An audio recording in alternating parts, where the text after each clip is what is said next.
Tausch, what was your biggest positive, if you have some? It was defensively what Jeff Hafley and his group was able to put together. This isn't rocket science, and there's not a ton else.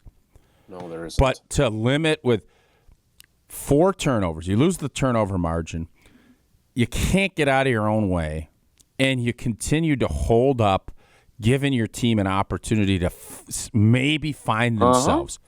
I legitimately thought after Bond picked that pass off, if they go down and score a touchdown, we'll start the postgame. 17 points felt like it could have been 50 yesterday. Yeah, you're right. And for them to hold on and for Josh Jacobs to bulldog his way down there and get this thing to a 6-point game, I thought, you know what, this is just one of those deals. Maybe we can steal one. But unfortunately, then the defense has probably its worst possession or sequence of the day. They go down, and Goddard does what he does, and this thing is Rhapsody USA. So all in all, though, Jeff Hafley is a dog. I'm nervous. We had callers last night saying, fire LaFleur, bring Hafley in because he's going to go get the Jacksonville job. I certainly hope he stays. I certainly hope Jacksonville doesn't interview him or hire him because I think with Jeff Hafley and Xavier McKinney and Edgerrin Cooper and some of the other pieces that will get brought in, you have to be really excited about the direction. This team took you talk about progression. This team took monster steps defensively, and they did it in the biggest moments, and unfortunately the rest of the team couldn't keep up with that progress. So Jacobs scores to make it 16-10 on the first play of the fourth quarter. 14:56 left. It's a 6-point game. And then what follows is a 13-play, 58-yard, 7-minute, 23-second drive. Yeah, that was a gut punch. They convert a 4th and 1 with the tush push. They pick up a couple of – they had 2 holding penalties.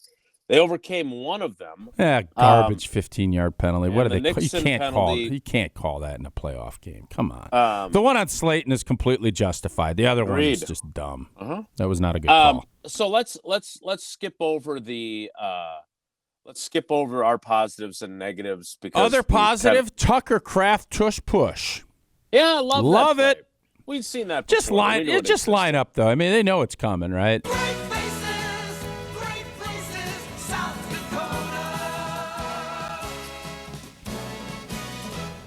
So tell us what Dean Blandino said about the opening fumble, because that I would like to get to before calls.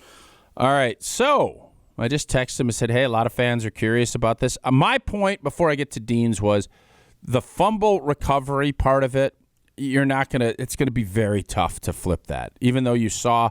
Boy, that video was pretty clear to me. It was, but he was on a body, is not down. There's jostling, and if it was called the other way, no doubt, but it was. So I'm not going to sit and cry about that.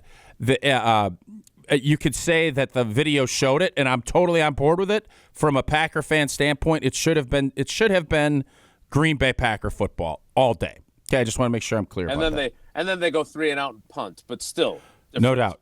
So I thought the hit was a foul for UOH, which... Whoa! Wait a minute. This is Dean Blandino saying Yes. this? Because Twitter was telling me I was an idiot for suggesting this. I actually would tell you you're an idiot, too, because he wasn't a defenseless player, right? He's a ball carrier. He lowered his head, too. So I disagree with Dean, but Dean obviously knows a hell of a lot more about officiating than I do. Indeed. Lowered the head and made forcible contact with the helmet. Crown of the helmet, yeah. Sure looked like to me Packers recovered, but I had a feeling that they would go with the call as stands.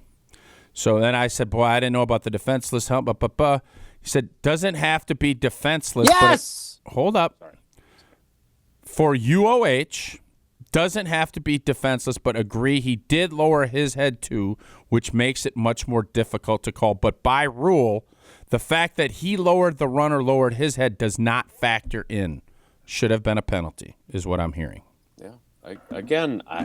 That's Dean Blandino, people. That's not me. Yeah. That's not Tausch. So, and the guy by knows the way, what he's doing. if that is a flip side and the Packers do that, I want the Packers to get that ball. If a Packers person is doing Agreed. that, Sure. this was not a wide receiver running over the middle and Chuck Cecil headhunting. This was a good, hard football play. That's why I was not going to pout about the crown to crown. It is what it is. It's not defenseless.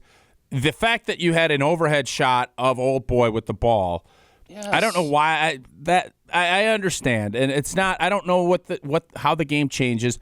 I know this: Philadelphia's offense was just as putrid as ours.